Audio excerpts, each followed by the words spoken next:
On November 21st, 2011, a burglar alarm went off at 4 a.m. at a home in Fairfield, Alabama. When police arrived, the front door was slightly ajar. In the master bedroom, they found 32-year-old Sherri Smith covered in blood.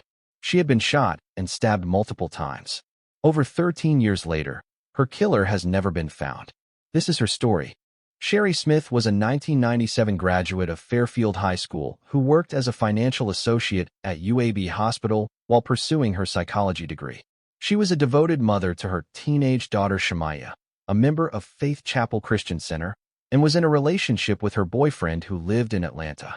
Just days before Thanksgiving, Sherri picked up Shemaiah from a friend's house so she could grab extra clothes.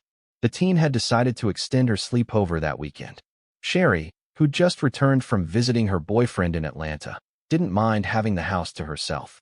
What Shemaiah didn't know then, but came to believe later, was that her mother's killer was already hiding in their house that afternoon. For months earlier, someone had broken into their home with no signs of forced entry. Sherri's room was ransacked, but only one item was taken: the handgun she kept in a box in her closet. Her boyfriend had begged her to change the locks. She got an alarm system installed, but never changed the locks.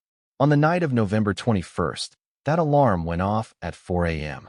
Police believe Sherri's killer triggered it, but whether entering or leaving remains unclear. Either way, it came too late. Police found no signs of forced entry. Nothing was stolen. They recovered forensic evidence they believed would lead to an arrest, but no arrests ever came. The violence of the attack, multiple gunshots and stab wounds, led investigators to conclude this was personal. They believe Sherri knew her killer. The Alabama Attorney General's office briefly took over the investigation, but sent it back to Fairfield Police, saying they'd done all they could do.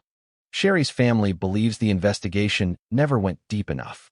In 2024, her daughter told reporters the police did a terrible job all around. Someone in Fairfield, a small town of 11,000, knows something. A decade later, that person has never come forward. If you have information, contact the Alabama Attorney General's cold case tip line at 866-419-1236. Sherri Smith deserves justice. Help solve her case.